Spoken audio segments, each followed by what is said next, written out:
Hi, my name is Shani, and welcome to the Experience Designers podcast, where we explore the human experience, what it is, and how we might create better ones for ourselves and for others. I want to invite you to think about your life. What are the experiences that have led you to where you are? What events or people have made an impact on how you make choices or see the world? Are there experiences that have made you a better professional or colleague that are completely unrelated to work? I would bet yes.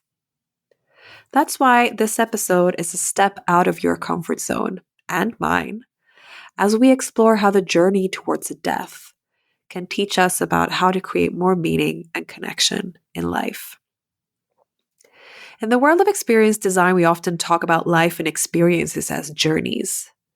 It's a valuable tool to understand how the flow of actions, feelings, and considerations leads people to different choices and preferences. But what happens when we peel away the distractions and get to the core? What do we want? And how can we really support others in making space for what is truly important to them? That's what I talk about with Carina Modeus, an oncologist, psychiatrist, and palliative caregiver who generously shares of her life and path towards making a difference for others, and what she knows about how to create meaningful moments in a challenging part of our life journey. Let's dig in.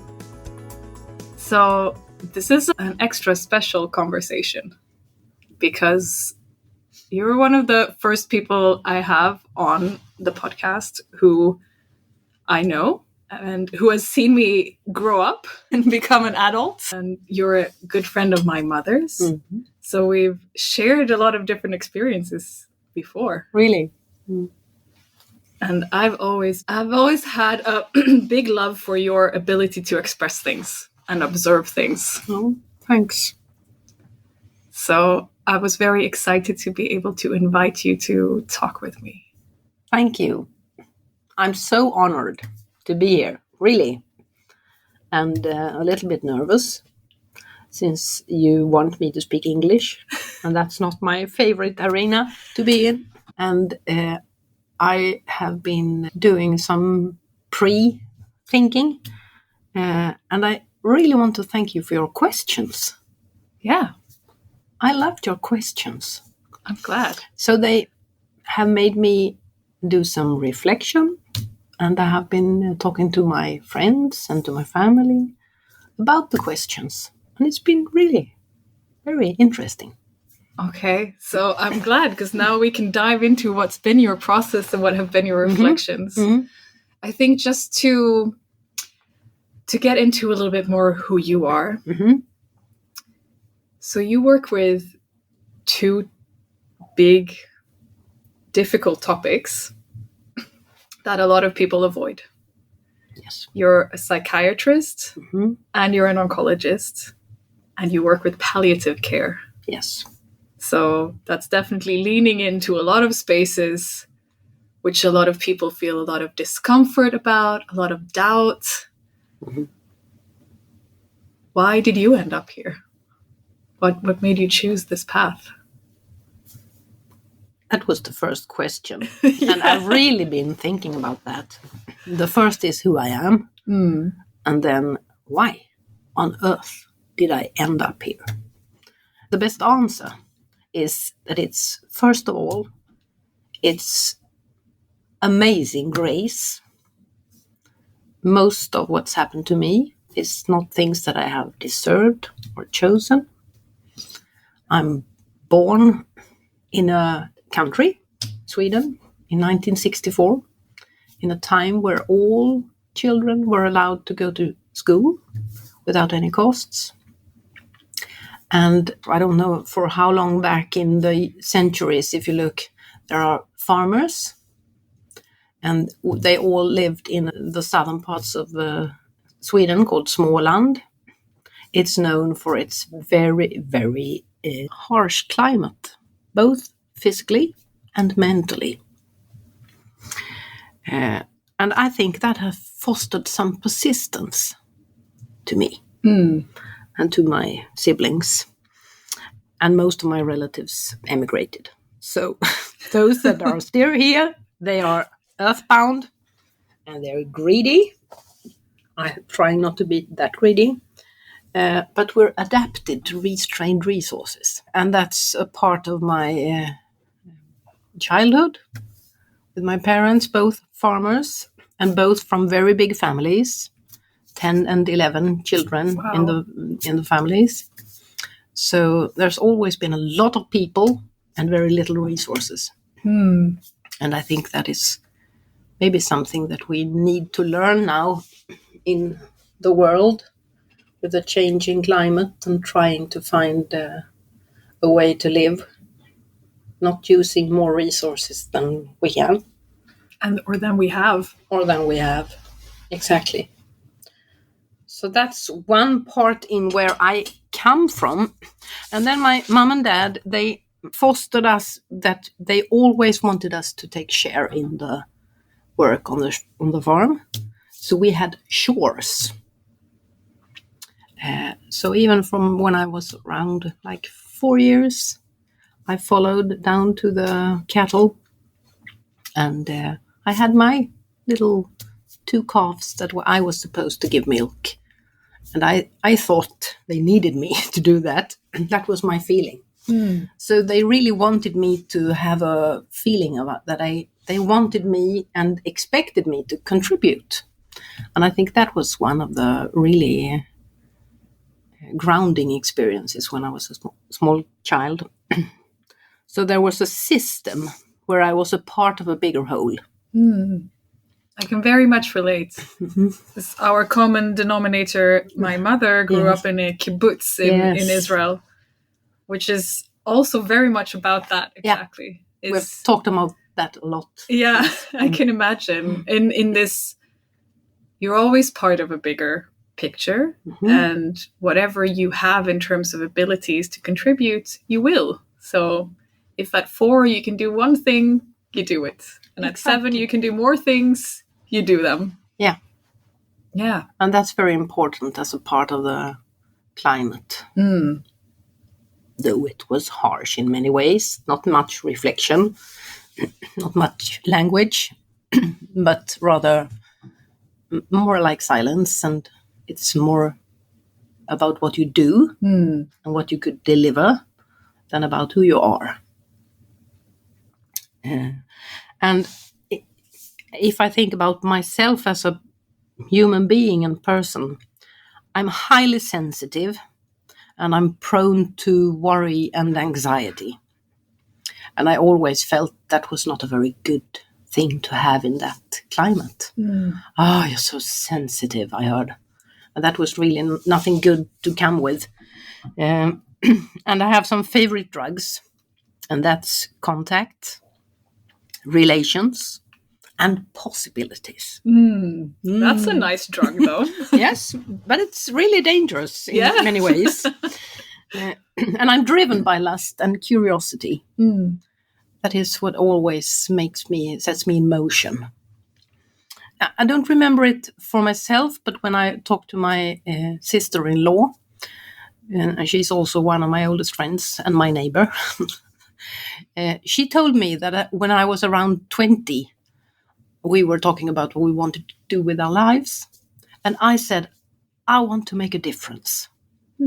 So in some way, I had my inner compass set on that. I don't remember it, but in some way. And another important part in my history is that I am born in a Christian tradition faith.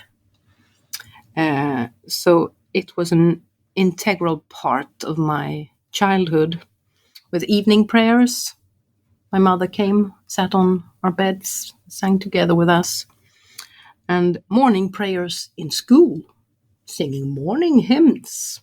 So I still sing some of the morning hymns and remember how it was when I was like 7. And the music has been a very important part in my life. This creating music together, singing in choirs and as a soloist sometimes. The listening, the intonation, the rhythms, the following, the others, both creating and responding at the same time. I love that. It's magic, really, to make music together with another person. It opens up for much more than the ordinary languages. But how did I end up like a medical doctor? Well, I started biology first at university, and then I met my husband, and we married and moved to Oskarshamn. That is also a small city, and when we were there, we suddenly one evening, my husband. We were talking about if I was going to go back and work as a biologist or if we should move somewhere else. And then we were talking about what I wanted to do with my work life. He asked me why I didn't become a doctor. Because I said, I think I would have wanted to be that. So why didn't you be that? No, I felt like it was not for me. And there ended our discussion. And then suddenly, I had sent my application to the university. And I got a possibility to start. And then I started and I finished. And then I chose to be an oncologist. And that was because I had been studying oncology at the lab when I was a biologist. And I was so fascinated about that kind of diseases. And I always felt, but how about the patients? I always worked with the cells and some mice sometimes. But how about the patients? How are they doing? And then in my family, we've had a lot of cancer. And when I was just about to start my oncology training, I had a very sad notion about that my sister, 2 years younger, she had a pancreatic. And when it was detected, she was already in a palliative situation. So we spent 1 year together that we both knew. She was a nurse. We both knew that she was going to die. And she was only 40 years, leaving 3 kids and her husband and all our others. And that was extremely painful, of course. But it also showed me that I have the capacity to be there together with someone who's going to die. And the reason why I love to spend times with people that are going to die is the quality in the contact. There's something very special, not much to hide anymore. There's an honesty and reflections, and the choices are so extremely important.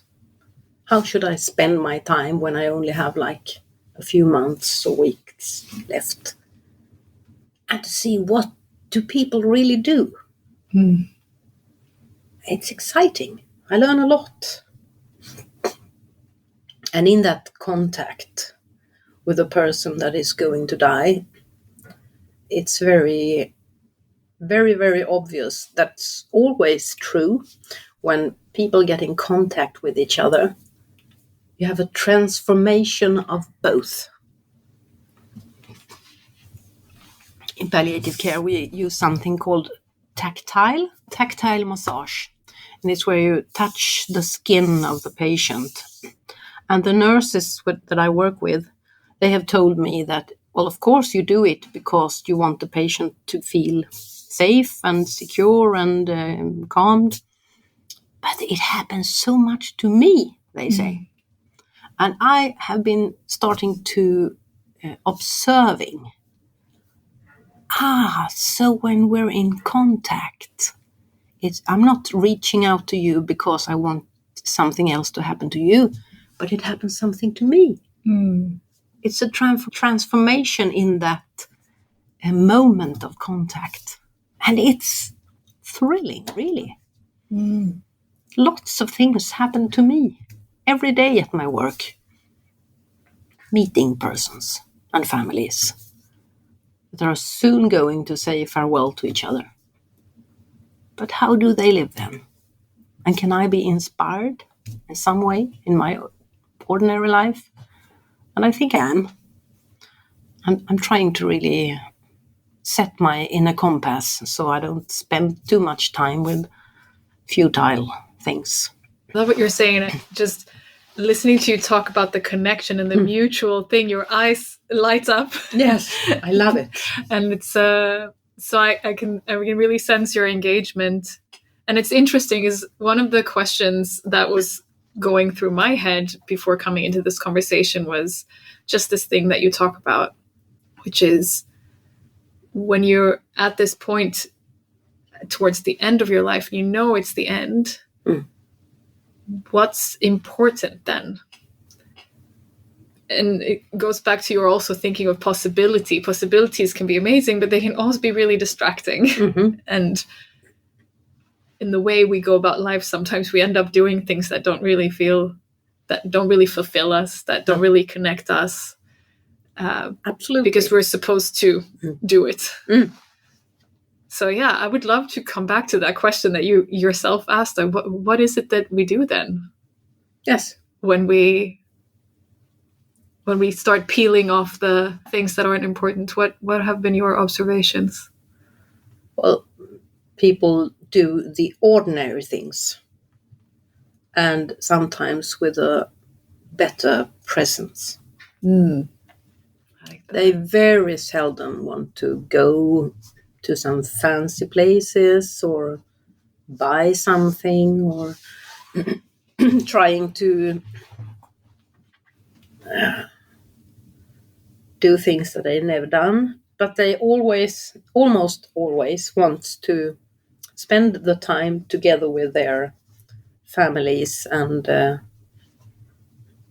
parents, or depends on the family system, of course.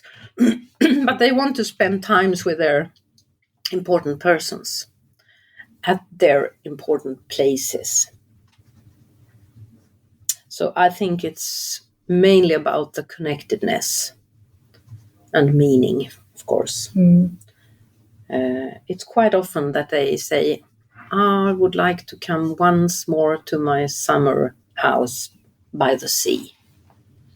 I want to touch the ocean.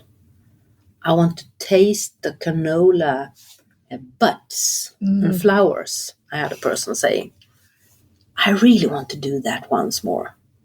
And I had one woman, she was so extremely ill, could almost not breathe at all. So she needed to have her oxygen with her, and she could only make movements if we really helped her. And when I saw her looking out through the kitchen window, oh, there they are. It was in the spring. Vintergäcken. I have them tattooed on my arm, actually. Yes. They're called winter aconites. Winter aconites. And they don't exist. I think they're northern hemisphere flowers, but they're little yellow flowers that spring up through the snow and through the dirt and right everything. now outside. Right now for us. And when I saw her face shining up from this, once more, I saw them. And that had been her goal. So it's about small things, often tangible, through bodily sensations, and it's about connectedness, I would say. That's interesting. What do you see? Because as you're saying also, then as people, then they're surrounded by all of you, caretakers in different ways who aren't family.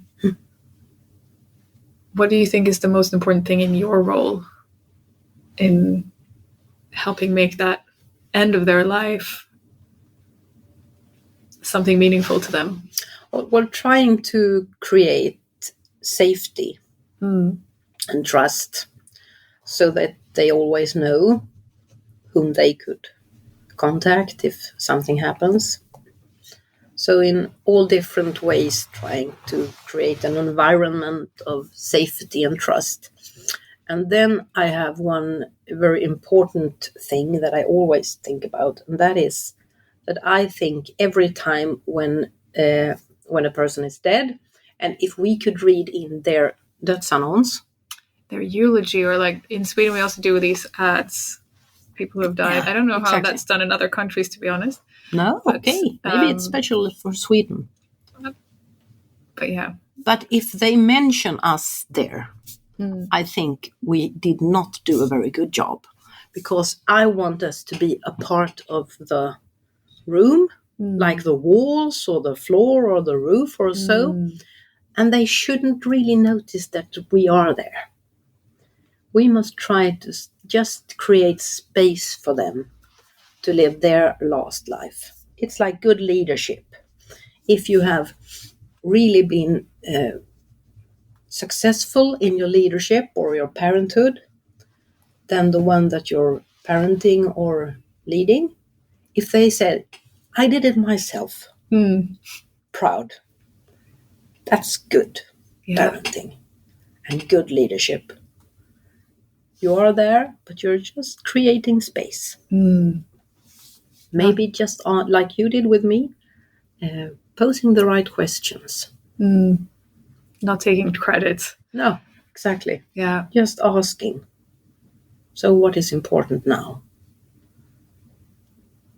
I just listening to you, I just think it's really interesting, because I've had this notion that things come to their very extremity when you're about to die. But then also listening to you, it's all of these things that you're saying, they're also true in everyday life for anybody who is alive. And yes or no close to their death knowingly, if none of us know, of course, but safety, trust, enablement, I think, and that's maybe the core also of me doing this, is just trying to inquire, because who knows anything? Yeah. What's more human? Yeah. When we get to the core of things, what do we all want? What does it look like? How can we help each other create it, be it, get those things, feel those sentiments of excitement, fulfillment, presence? And see the difference between what we want and what we need. Yes. Sometimes. That's really interesting. Need versus want. How does that play out? Because I know you also help train people who go into work in these scenarios. And as we touched on before, it's not always something that comes naturally to us. No. To know how to hold space and be present with people who are close to the end of their life, people who are suffering. What are some of the core things that you pass on to others as they kind of go into doing this? I've been thinking a lot about that, because I'm doing some of my time, I'm trying to do communication training, and mainly with doctors, but to some part also with nurses, into a concept called serious illness conversations, which is supposed to take place early in the process for the patient. To identify the patient, we use something called surprise question. So you pose a question to yourself: should I be surprised if this patient is dead within a year? And if I say, no, I would not be surprised, then it's time to offer the person and the family a serious illness conversation. And we are trying to help people understand what kind of conversation is that. And how are we going to tell the patient what he or she wants to know, Some of them want to know all about what's ahead, and someone doesn't know at all. If they don't want to know, really, don't tell me. I don't want to talk to you about that. They want to just live every day and take it as it comes. But like 75% of them want, if you study it in research, and so they want to know. So how are we going to help all these personnel in the care to have such a conversation? And that's where I really also have been thinking a lot about contact. It's about the quality of the contact. Seeing, listening, really gives space for the other. And it's not that easy to teach people how to do that, because we're so very full in our heads with what we think and what we feel and what we're afraid of, and we don't know what the person is going to say about hope and worries and suffering and so. So I think contact is one of the most grounding parts in this. And then it's about differentiation. So differentiation is, I'm trying to use the expression, remember that the other is another. Yeah. It's not you. You don't know anything. You don't know anything. And that's from my psychotherapy training. There is a notion about the not knowing position. And that is something that you always should try to put yourself in. The not knowing. I don't know, so I have to ask you. So that is the differentiation, the contact, the differentiation. And the contact is one part in what you should try to achieve. When you have managed to differentiate, you have to link. So first differentiate and then link. And when you're linking, you have to have the contact. And then you have to start asking questions. And there it's very important what question. And I've started to think about the questions as if you had a spotlight on your shoulder, like that, very strong. And by choosing the right questions, you could light up parts in the person's life that they have lost sight of. And one of the things that I do always with my patients is that I ask them when is it as best? At what moment is your life best now? And what is it in that is the best? And they almost always are they surprised by the question. Do you want to know when I'm at my best, but I'm dying? Yes. But is there something? Is there some small little period in your day when life is a little bit better? Yes, well, maybe, not in the morning, because I'm always in pain then. And then my wife comes and she gives me my tablets and I get up, and that is really painful. And then I manage to eat a little bit of my breakfast. But then I go to the sofa and the cat comes lying on my stomach. And we put on the radio and listen to the morning news. Then it's okay. All right. That's beautiful. So what is the best in that? So if you continue drilling in the moments of the best quality, you have lots of things happen to people. Instead of asking, how is your pain? And when do you have the most pain? And did my pills that I gave you, did it help? That is also important questions, but we don't forget them.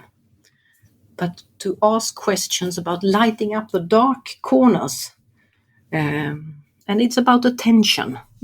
So it's contact, differentiation, linking, and attention. I think that is most important.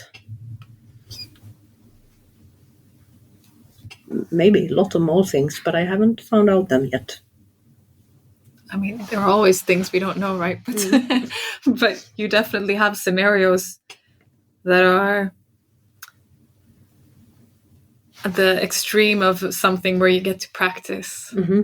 And on the other hand, again, just listening to you, I'm thinking, yeah, there's a lot of similarities just to how you're talking about structuring, about digging, about asking why, about removing your own biases and your own assumptions. Mm-hmm. That also seem to be quite universal to how you can actually create that human connection and empathize in a way that feels meaningful to both of you. Exactly. And you learn a new lot of very interesting things when you ask instead of assuming. Yeah. Assumption is the mother of most fuck-ups. Yeah, I just heard that from somebody else last week, and I think it's very true. And at the same time, it's part of how we function is we make sense of complexity and we make assumptions. And just this morning, I was reading a post by somebody, and in the comment section, she was saying, sometimes we have to lower the bar for ourselves. And I felt like an exhale when I read it. And she was just saying, we just have to assume that we're not going to do anything perfectly. We have to assume that we have assumptions and that we have biases and that we have ideas. And what we get to choose then is practicing how we act without making that the center of our way forward. Yeah. I reflected, I thought, it's a nice way to take your self-judgment out of the equation and just go, okay, this is happening. How do I play with this to make it different? It was just a very interesting concept. And I'm hearing the same as you're saying that here. And also a thought that I had when you were talking is, and I don't know if that plays out with what you do, because a thing that I see a lot is we always, when we see a struggle, when we see a problem, we want to solve it. And we often skip the step of doing what you say, actually get curious, put the spotlight on and go exploring. We skip that step. We go straight into solution mode. Exactly. What are some of the things, because you also then train a lot of people in doing this, what are the things that they say, like what are the things that they do they feel helps them not rush into this? It's a hard question. I think the persons that are training, they are often really helped, and they tell me they're helped by seeing others practicing. And that's very interesting, because I think we do it in a little bit different ways, but in one of the settings we use actors. So they are the patient, and then you come in and you act as if you were the doctor. And the others, we're a small group then, so one actor, one trainer, and me as a supervisor, and like 4 or 5 people sitting as some kind of audience or so. And quite often they say, I learn most from looking, listening, and not that much acting. And that's very interesting. And I think it's about this focus of attention that gets really narrow when you're in stress. So the person that is training is really focused, and the others that are just looking, they can be more open and reflecting during the talk. And that is one of my observations. And the other is that they often, if I manage to see if they could differentiate, to remember that the patient is another, they sometimes say, oh, she told me something I didn't know. Yes, congratulations. It's because you asked. And that is quite often. And then we use another technique that is called agenda. And that is to talk about the talks early in the consultation. That you first describe your own wishes. Okay, so today we come to you just to see how you're doing and if it's okay with your medicines and if you have any special needs. That is an ordinary way of starting a conversation. And then I ask the patient and the family, did you have something special that you wanted us to discuss today? And then sometimes they say one or a few things.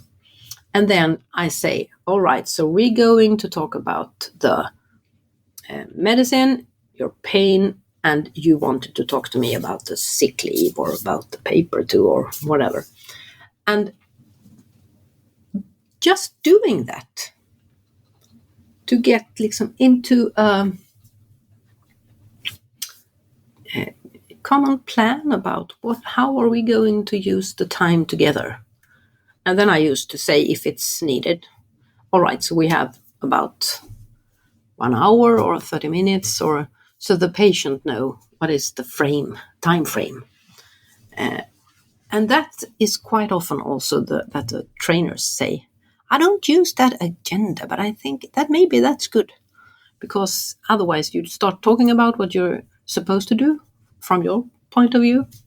And then at the end of the consultation, the patient says, and I wanted to talk to you about this big question. Oh, I should have known that. So it gets the trainer into a little bit more of control. Yeah. And that kind of communication is really about leadership. Managing Holding expectations. space. Exactly, about expectations. To see that we use our time together in a wise way. I like that thought. That leadership is about setting the scene, but not being the headline or creating a center stage for somebody else to get what they need. And to see them act there. How do you stay grounded with this? Because as much as we can practice, and it's a practice to do these things, to connect, to ask, to differentiate, to see, what do you do to maintain your own ability around that? As a part of my daily practice, every morning I go to my yoga mat and I bring a candle and my book of Psalms and a small book about the climate and pilgrims for future. And I have a small yoga practice. And the most important part in that is the grounding, really, through the body. I used to think about it as it is if you were Dreja. Yeah, you're throwing. It's called throwing. Yeah, throwing. Or turning in English. Turning. When you make ceramics. Okay, so it's like when you put that piece of clay on this spinning plate. Plate. And in the beginning, it's wobbling. And after a little while, you manage to get it right in the center. And then it doesn't wobble anymore. Doesn't move. And that is something like what happens to me in the morning practice. And it's a lot about the breathing. And the breathing is physiologically, it's a very exciting function because it's the only function in your body that is both autonomous and under the control of the will. So you can't decide, or not ordinary people, some Indian gurus know how to change the pace of the heart. But normally people don't know how to do that. But with the breath, you can do that. You can decide when you breathe in and when you breathe out. And that is, I have thought a lot about this breathing thing. Here I have it. So there's a Latin word, spirare, and that is the same word as respiration and the same word as spirit. To breathe. And I think that the breathing, it's like the whole movement in life of receiving and giving. And it's very obvious that you couldn't just pick one of them. You have to do the first to be able to do the next. You have to move, you have to breathe in, able to be breathe out. So that movement and that exchange between me and my surroundings, that is the essence of life and of staying grounded. And you always, towards the ending of this little practice, I used to lay down on my back with my arms stretched out, and there I practice my trust. I try to feel how it's like in my body when I trust, when I truly trust the gravity, that the floor will hold me. And in that moment, I can feel that I'm free. So there's something about trust and freedom and breathing in and breathing out. And when I lie there on my back, I sometimes think that I'm being breathed. Then I don't have to choose. There's something in me, and that is life. Something gives the impulses to my diaphragm to contract and to let go. And that is the whole life rhythm. And I connect to that every morning. And then I pray my prayers, and I light the candle, and I sing a morning hymn, quite often the one that I sang in the classroom when I was a child. Din klara sol går åter upp. And then I end with the blessing. And that gives me a good start for the day. Staying grounded and in contact with myself, because I think that is one of the most grounding prerequisites. Forget it. If you want to come into contact with another person, you have to have contact with yourself first. Otherwise, you're all over the place. So the presence in contact with yourself, the differentiation, and the link. I think that's how I do that. And then on my way to work, I leave a lot of that, because things happen and life goes on. It's not that easy, but that is my daily practice, and I really need it to make it possible to have company with all the pain and the suffering and the families that are soon going to say farewell. All the sorrows and the crying and the I don't want to. Saying farewell. That's hard. That's hard. And we will all have to do it. Very true. All we know about this is my children really tired of hearing. All our relations will end with a loss. There are no exceptions. No.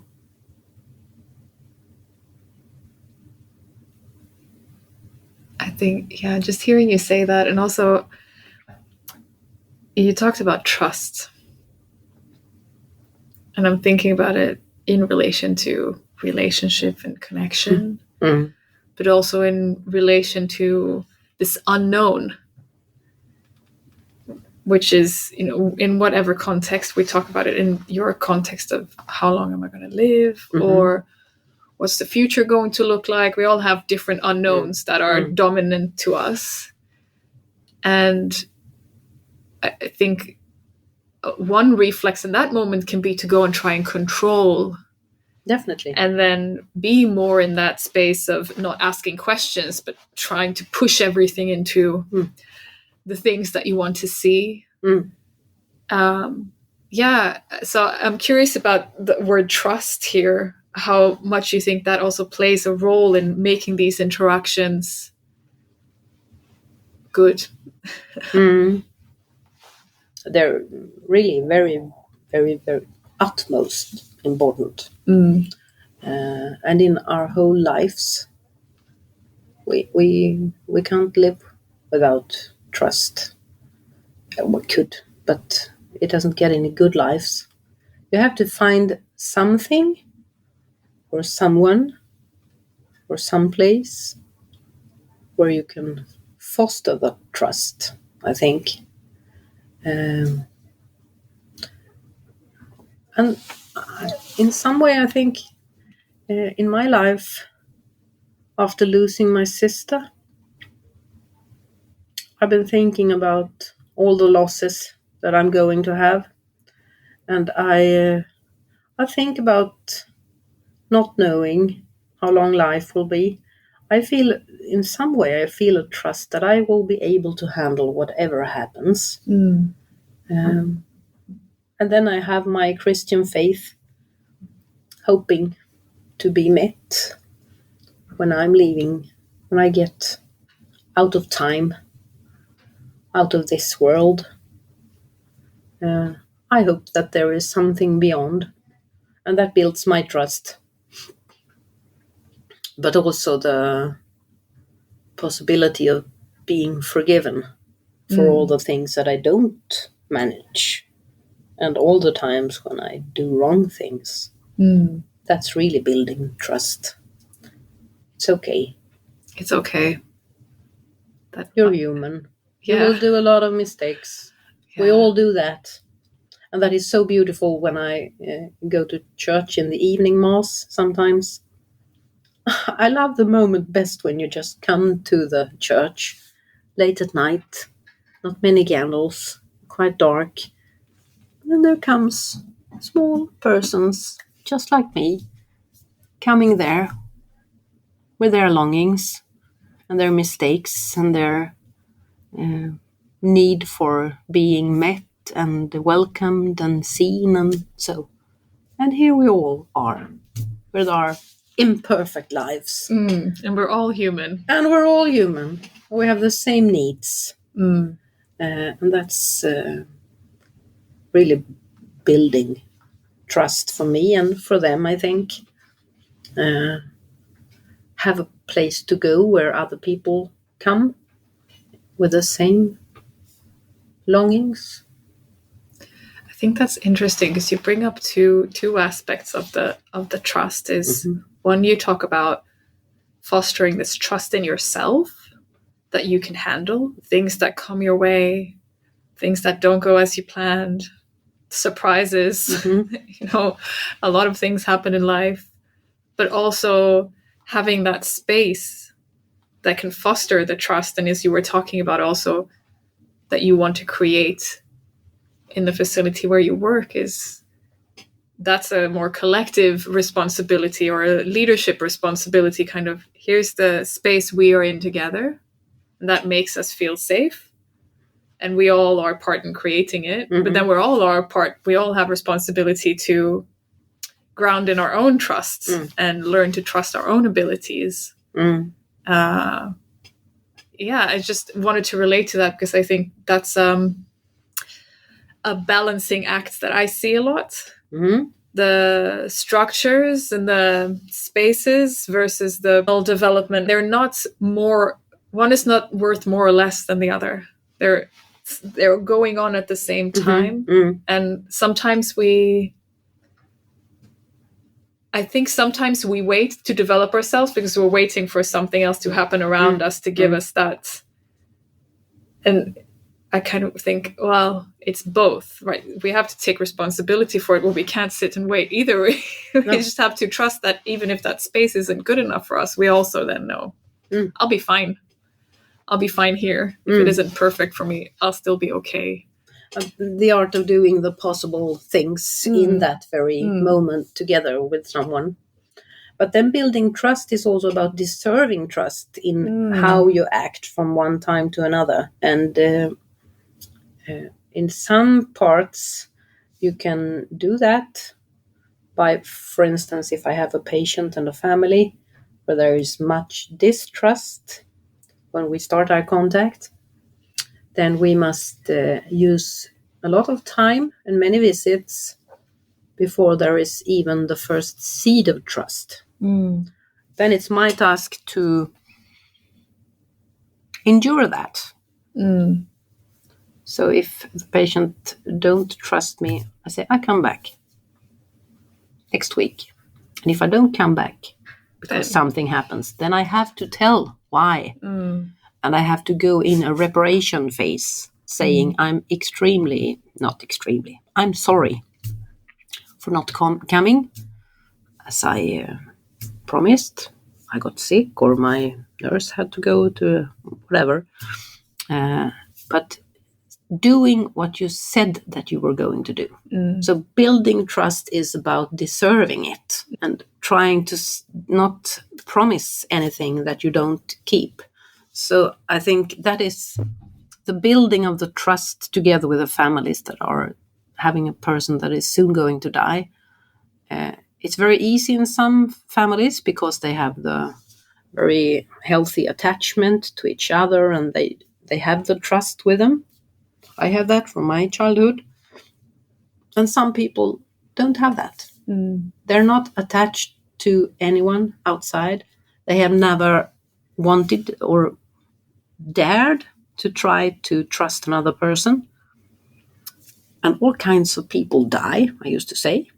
So therefore, I always also meet persons that are not used to trusting. Connecting. So sometimes I just have to go there and trying to persevere in the moment where I feel they don't trust me. No, maybe they have their good reasons. And then I say, I come back next week. You use your grit and your perseverance. Exactly, yep. Yes. And trying to deserve a tiny little part of some kind of trust. It's almost always possible. Yeah. But you should never ever lose one single part in what you have promised. Because then it's all just like a house of cards. Yeah. So it's very fragile then. Yeah, it's very easy to destroy trust. Yeah. And it takes a lot of time to build it. But what I'm hearing is also that if you're transparent, you can play with the margins. Exactly. A little. If you're being honest, I'm seeing that this wasn't good for you, and I'm sorry, and here's the reason why. I think we miss that part sometimes. Yes. Or quite a lot. And we don't realize the consequences it has on the total. Because I can say things that I do are practically very far away from the work that you do, but I still see a lot of the same patterns.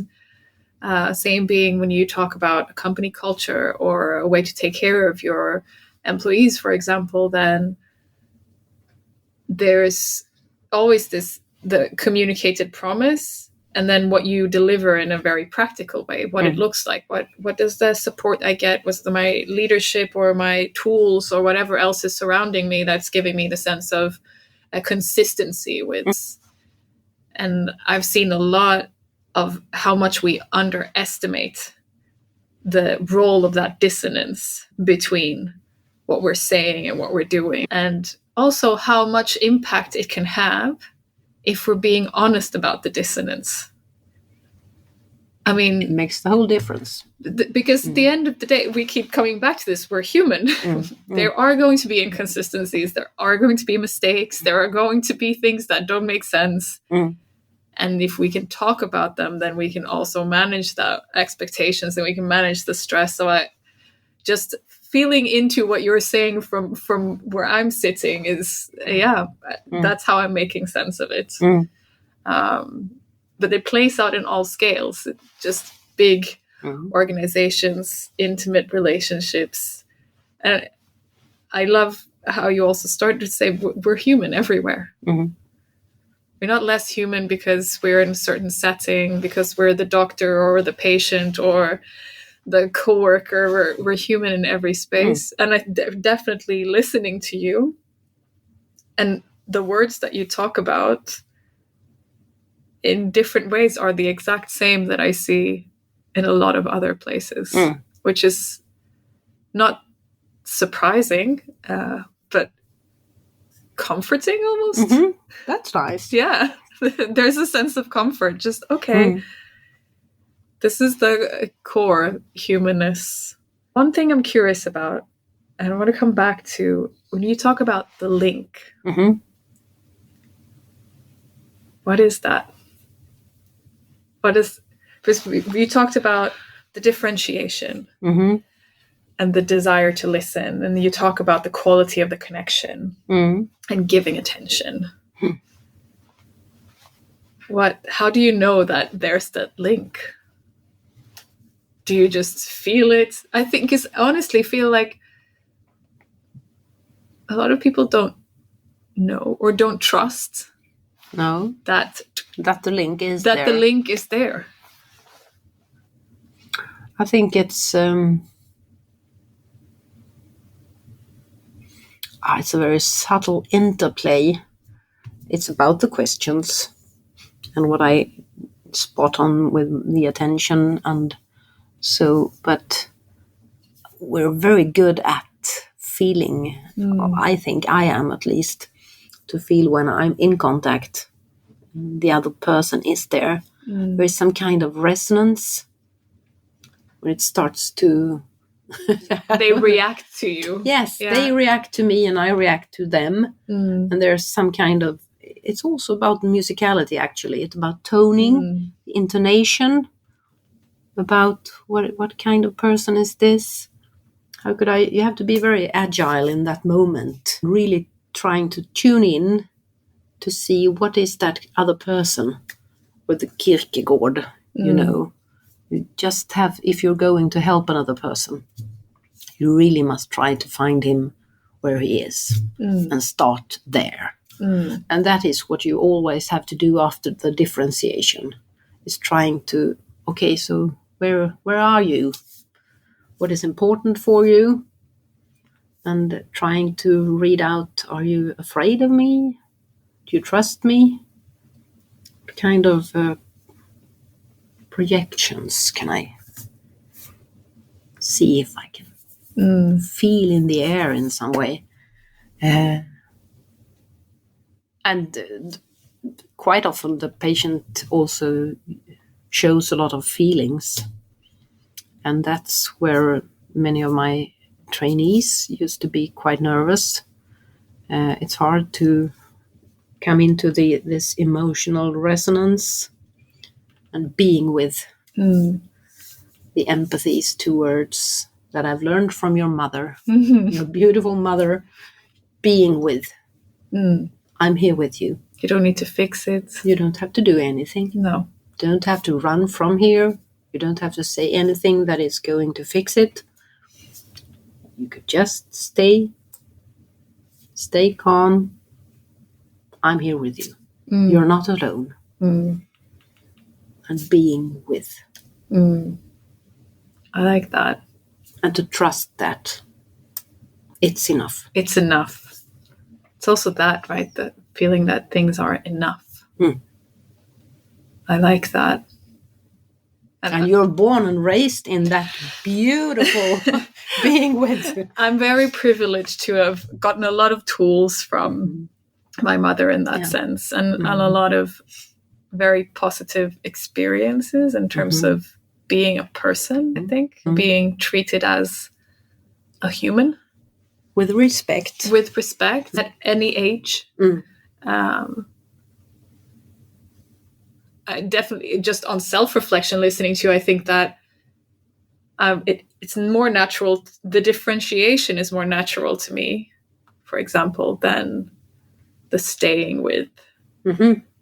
Because I'm also quite creative, and so I don't want to say solution oriented, but I'm a little bit impatient, and I see a lot of possibilities, and sometimes I know that I struggle, and so that's a very conscious practice on my end, and through this work that we do, and that we also encourage people to do in a different context, to stay with the problem. Just be with the problem, or be with whatever is here, and then move forward, but spend some time here. I definitely know that that's something I have to pick myself up on. So it's also this, again, coming back to the trust and acceptance that it's not going to be perfect every time, not every day. I get to remind myself, I get to practice.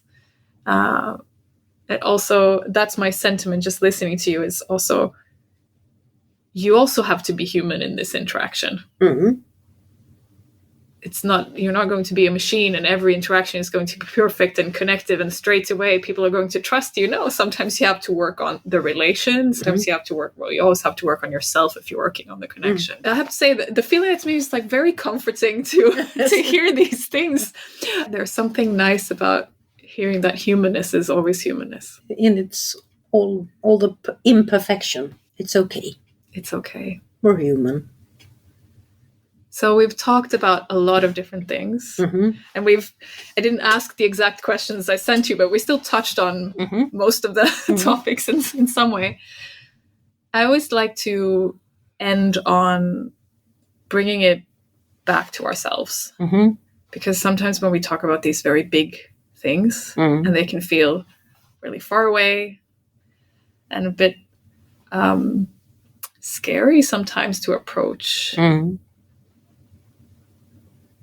If we're looking at the things that you're seeing in terms of building that quality, creating that resonance with each other, mutual connections, and what are some things that you would encourage people to do or to start practicing? And that doesn't have to be big or complex things, just... Well, I would say that I think one of the things that people do too little is to take time in the reflective mode, checking in with yourself, breathing, and that's where you calibrate your compass to see, because you have to do that every day. So make room for silence. Put all your gadgets away and just being quiet for a little while. And reflect on, where are you now? Where are you going? What kind of day is this? Connect with yourself. Yeah, exactly. So connect with yourself. Because if you have this connection with yourself, you monitor yourself, and when you monitor, you could see if you have to modify in some way. Do I need to do something in a different way? And that is something I really learned from working in psychiatry, that if you find a better balance between demands from inside and from outside and your resources, if they're calibrated, then you have a much better well-being. So trying to find a way of listening to yourself. Am I doing the right things? And maybe should I say no to myself, to someone else, to someone at my work? but also to say yes. And that is, someone said that is the sign of the mature human being. To say yes and mean yes. To say no and mean no. And it's extremely hard. It is. Really. And then to open to grace. It's receiving in the breathing. To really see. Being open. Writing a gratitude journal. I've been doing that for a lot of years. That is very good. I really like that you emphasize this. I think we underplay the importance of being able to receive. Yes, I think so too. It's easy to end up in just breathing out, giving, perceiving, contributing. And you have to also be the one that is receiving. Yeah, especially if you want to establish connection and mutual resonance. Exactly. It has to come. You have to be there for the other one. Receiving what you want to give me as well. Maybe cultivate trust in the different ways. For me, it works with this lying on my back on the floor. I don't know if it works for anyone else. It's just my way of doing it. Experiment with that, I think. I know a few episodes back I had Maria, who's a neurologist, on. We were also talking about growth and developing, and we were talking about that there's rarely one way that works for everybody, and actually a really good thing to do is to just be open to exploring what works for you. Just try some things out. Maybe lying on the floor will do it, and then you don't have to look anymore, and maybe not. Maybe not. And then you have to look for other solutions. Yeah. But and I really like that, because I feel like we live in a world where we're constantly pushed all these ready-made solutions, buy it all in a box and it's going to fix your life and transform you. And actually everything's a puzzle. Yes. And you have to go pick little pieces from here and little pieces from there and make it make sense to you. Build your own. Yeah. Yes. But I really like these. I really like your pieces of advice. Thank you so much for sharing your wisdom. Thanks for having me. Thank you for listening to The Experienced Designers. I hope this episode brought you some new insight and hopefully, as it did for me, some new questions to get curious about. A special thanks to Carina for sharing her journey, experiences, and profound insight. Don't forget to click subscribe, and as always, get in touch with any questions or suggestions. That's how better experiences are made.